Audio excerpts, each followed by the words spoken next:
नमस्कार दोस्तों, स्वागत है आपका स्टडी फॉर सिविल सर्विसेज में। यूपीएससी 2021 का मेंस का पेपर था जीएस पेपर 2। इसमें क्या क्या आता है? इसमें आता है गवर्नेंस आता है, इसमें इंटरनेशनल रिलेशन आता है, सोशल जस्टिस आता है, पॉलिटी आता है। पेपर बिल्कुल एक्सपेक्टेड लाइन पे था। हर बार थोड़ा लेंदी पेपर होता ही है जीएस पेपर 2। पेपर में कई सारी चीजें जैसे मतलब एनालिटिकल तो था ही, कॉन्सेप्चुअल तो था ही, अंडरस्टैंडिंग बहुत ज्यादा जरूरी है। एक इंपॉर्टेंट चीज यहां नोट करने वाली ये है जो आगे के लिए तैयारी कर रहे हैं कि भैया सिलेबस जो ऑफिशियल दिया होता है ना किसी भी एग्जाम का, जैसे इस वाले में यूपीएससी का जो ऑफिशियल सिलेबस दिया गया था जीएस पेपर 2 का, ऑफिशियल सिलेबस अगर आप पूरा पढ़ लें, उसकी बेसिक अंडरस्टैंडिंग बना लें और उसके साथ बस न्यूज करते जाएं करंट में, ठीक है, तो आराम से जो है पेपर करा जा सकता है। हाँ, लेकिन जरूरी है ये है कि भैया प्रैक्टिस बहुत ज्यादा जरूरी है। प्रीवियस ईयर क्वेश्चन भी आपको लगाने पड़ेंगे। कई सारे क्वेश्चन इस बार प्रीवियस ईयर क्वेश्चन से इंस्पायर्ड थे, तो अगर आप प्रीवियस ईयर क्वेश्चन की थोड़ी प्रैक्टिस भी कर लेते हैं, लगातार आंसर राइटिंग प्रैक्टिस भी करते हैं, कोई भी टेस्ट सीरीज ज्वाइन कर सकते हैं, या फिर आजकल ऑनलाइन की दुनिया इतनी ज्यादा बढ़ चुकी है, अगर आप थोड़े बहुत भी एक्टिव हैं सोशल मीडिया पे, आराम से सबकी पीडीएफ भी मिल सकती है, अपना उसको देख के और बाकायदा प्रैक्टिस भी करी जा सकती है। प्रैक्टिस बहुत ज्यादा जरूरी है। पेपर का सबसे इंपॉर्टेंट चीज थी कि भैया पेपर को पूरा कंप्लीट करना। मॉडरेट लेवल पे पेपर था, ऐसा हर बार आता है, लेकिन उसको कंप्लीट करना एक इंपॉर्टेंट चीज है। चलिए क्वेश्चन कुछ देख लेते हैं, काफी चीजें हैं। ये वाला टेलीग्राम चैनल जरूर ज्वाइन कर लीजिएगा। यहाँ पे यूपीएससी के साथ साथ आपको यूपीपीएससी के भी पेपर मिल जाएंगे। इस वाले पेपर की लिंक यहाँ डिस्क्रिप्शन में दी हुई है, ये यहाँ पे दिया हुआ। देखिए, पेपर स्टार्ट करने से पहले आप ये समझ लीजिए पेपर फैक्चुअल भी है, क्योंकि कई सारे क्वेश्चन ऐसे भी हैं जहाँ पे आपको फैक्ट पता ही होने चाहिए, जैसे लेजिस्लेटिव काउंसिल वाला है, 14 फाइनेंस कमीशन वाला है, कॉन्सेप्चुअल एनालिटिकल तो है ही पूरा का पूरा पेपर। टाइम मैनेजमेंट काफी ज्यादा इंपॉर्टेंट थी, यहाँ पे पूरा अटेम्प्ट करना एक बड़ा इंपॉर्टेंट। जो बुक पढ़ते हैं आप देखिए, पढ़ना तो ठीक है, लेकिन उसकी अंडरस्टैंडिंग होनी चाहिए, थिंकिंग और एनालिसिस करनी पड़ेगी, ब्रेन स्टॉर्मिंग करनी पड़ेगी, प्रैक्टिस बहुत ज्यादा जरूरी है, और सेल्फ स्टडी करनी पड़ेगी, सेल्फ एनालिसिस भी करनी पड़ेगी।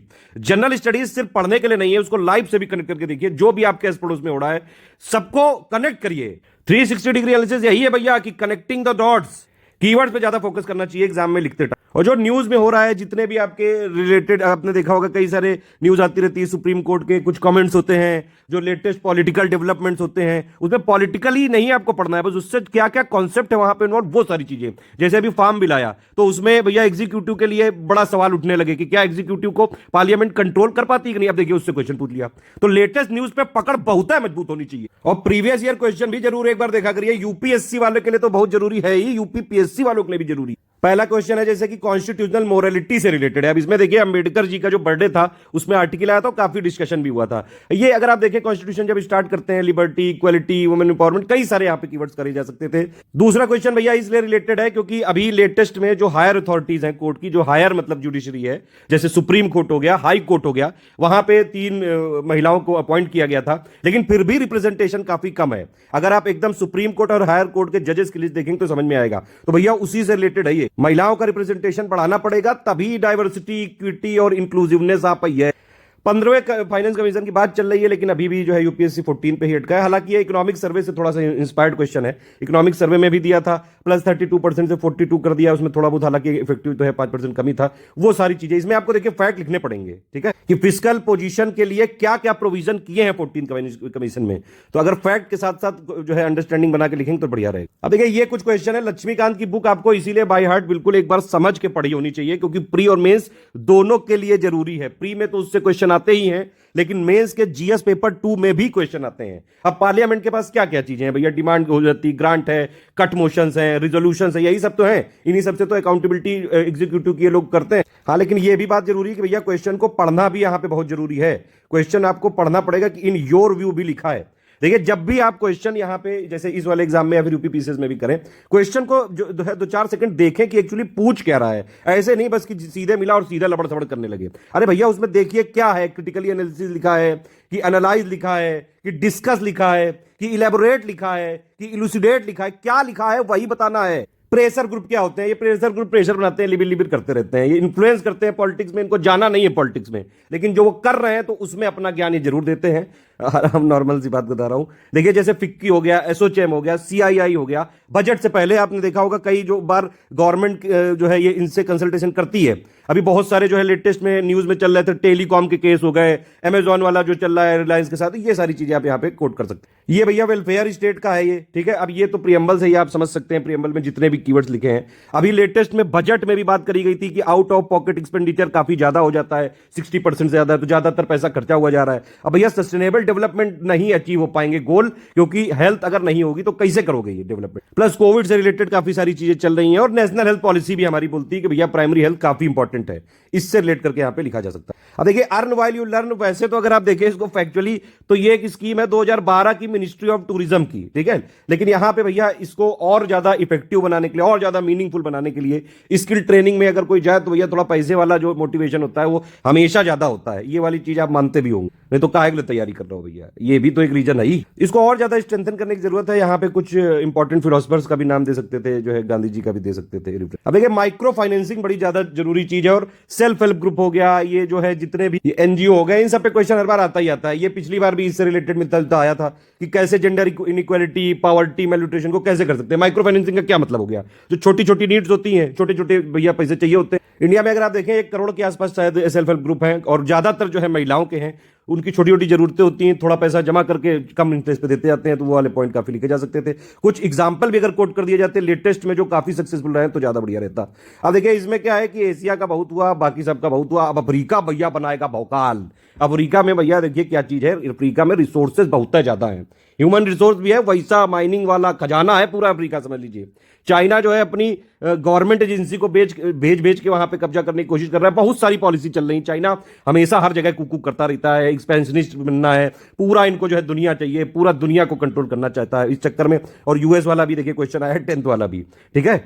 अफ्रीका में और भी चीजें हैं, इंडिया का भी काफी इन्वॉल्वमेंट है, इंडिया के प्राइवेट सेक्टर काफी इन्वॉल्वमेंट है। इंडिया ने कोविड में भी बहुत बढ़ चढ़ के अफ्रीका के कई देशों में मदद की, वो सारे एग्जांपल यहाँ पे कोट किए जा सकते थे। अब देखिए यूएस यहाँ पे हमेशा से जो है दादा रहा है। पहले यूएस और रशिया का चलता था तो थोड़ा सा आइडियोलॉजिकल ज्यादा था, वो बस कोल्ड वॉर टाइप का था। लेकिन चाइना ऐसा नहीं है, चाइना की बहुत सारी एक्सपेंशनिस्ट पॉलिसी है हर जगह, चाहे वो इंडियन ओशियन में ले लीजिए, चाहे आप इधर पाकिस्तान के थ्रू ओबीओआर में ले लीजिए, हर जगह मतलब लगा हुआ है ये। तो बस इसीलिए जो है यूएस का क्या है, एग्जिस्टेंशियल थ्रेट है ये। और चाइना काफी एडमेंट भी है, बहुत जिद्दी भी है, और लगातार जो है इनकी, चाइना ऐसा भी नहीं है कि कोई कमजोर खिलाड़ी है।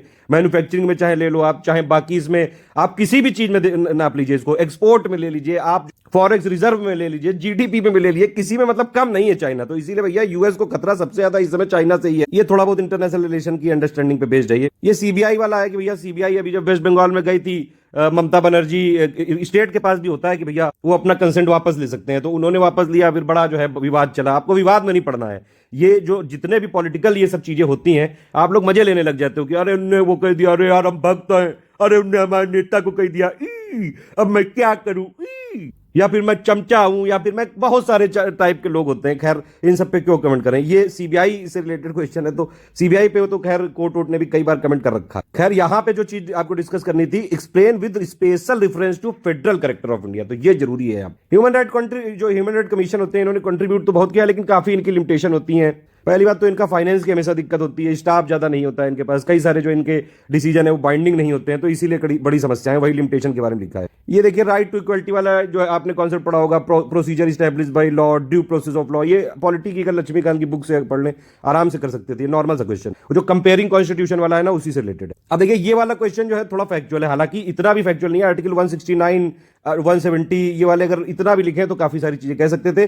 प्लस इसमें और भी रेफरेंस दिया जा सकता है कि भैया कई सारे स्टेट लगातार मांग करते जा रहे हैं, ठीक है। प्लस जो जितने हैं उनका भी थोड़ा नाम लिखा जा सकता था, इनका थोड़ा रिलेवेंस भी बताया जा सकता था, इनकी लिमिटेशन भी बताई जा सकती थी कि भैया जिनका जो है नॉर्मल इलेक्शन में नहीं हो पाता है, कुछ नहीं जीत पाते हैं, तो उनको यहां बैकडोर एंट्री दे दी जाती है। फिर ये भी कह सकते थे कि भैया सेकंड चैम्बर है तो थोड़ा सा जरूरी हो जाता है डिस्कशन, एल्डरली डिस्कशन हो जाता है, तो बड़े लोग इन्वॉल्व हो जाते हैं, तो अच्छी बातें पता चल जाती हैं। ये वाले पे काफी ज्यादा चर्चा हुई थी, न्यूज में था काफी। लेकिन यहाँ पे क्वेश्चन जो पूछ रहा है वो ये है कि क्या ये जो स्टैंडिंग कमेटी होती है पार्लियामेंट्री, ये मतलब प्रशासन पे कंट्रोल कर पाती है कि नहीं, उसके लिए आपको एग्जाम्पल सहित बताना है। अच्छा इसकी हिंदी भी आप देख सकते हैं कि ये देखिए, संसदीय स्थायी समितियां प्रशासन को अपने पैर की उंगलियों पर रखते हैं। वाह सर जी वाह। डिजिटल लिटरेसी से रिलेटेड हर बार क्वेश्चन आता है भैया कि अगर आपने डिजिटल हर जगह बढ़ा रहे हैं, लेकिन भैया आप मोबाइल पकड़ा दोगे, उसको चलाने नहीं आता है, तो कहां कहां बाधा आ रही है, ये सब चीजों पे यहाँ पे बताना था। अब देखिए इसमें बताया जा रहा है कि महिलाओं के लिए काफी सारी स्कीम भी चलाई गई, चाहे बेटी पढ़ाओ, बेटी बचाओ बेटी पढ़ाओ, उस जो है आपका सुकन्या समृद्धि। लेकिन फिर भी जो एक माइंडसेट है लोगों का, एक पैट्रियार्कल माइंडसेट जो है, यार वो लड़की है वो कैसे करे, ये एटीट्यूड में कैसे चेंज लाया जा सकता है, ये वाली चीजें, व्हाट इंटरवेंशंस कैन हेल्प, ये वाला बताना है। अवेयरनेस बढ़ा सकते हैं, क्या क्या कर सकते हैं, चलिए कमेंट करके बताइए इस पे। अब देखिए ये वाला जो क्वेश्चन है सिविल सोसाइटी और एनजीओ, ये हमेशा वैसे सिविल सोसाइटी और एनजीओ में आता है।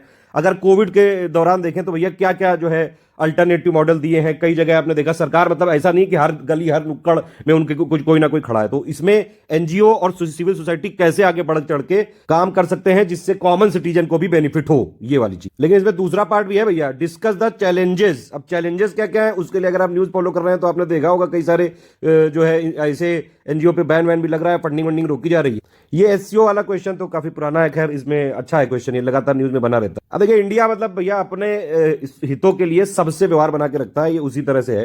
क्रिटिकली एग्जामिन करना, ये शब्द जरूर ध्यान रखिएगा। फिर ये लास्ट में ऑकस काफी न्यूज में था, यूके यूएस और ऑस्ट्रेलिया की जो पार्टनरशिप हुई है अभी, इसका क्या क्या स्ट्रेंथ है, क्या इंपैक्ट पड़ सकता है। कुछ कीवर्ड यहाँ पे कर सकते थे, freedom of navigation, freedom and open जो है, free and open Indo Pacific. कई बार ये यूएस के अगर आप आर्टिकल पढ़ते हो, यूएस के जब भी न्यूज में कुछ आता है इंडो पैसिफिक से रिलेटेड, तो इससे रिलेटेड कई सारे टर्म्स आते हैं। ओवरऑल पेपर मतलब बढ़िया था, खैर मॉडरेट यूपीएससी पेपर। आप बताइए कैसा लगा, और प्लस आप कितने क्वेश्चन कर सकते हैं, जल्दी से करके दिखाइए।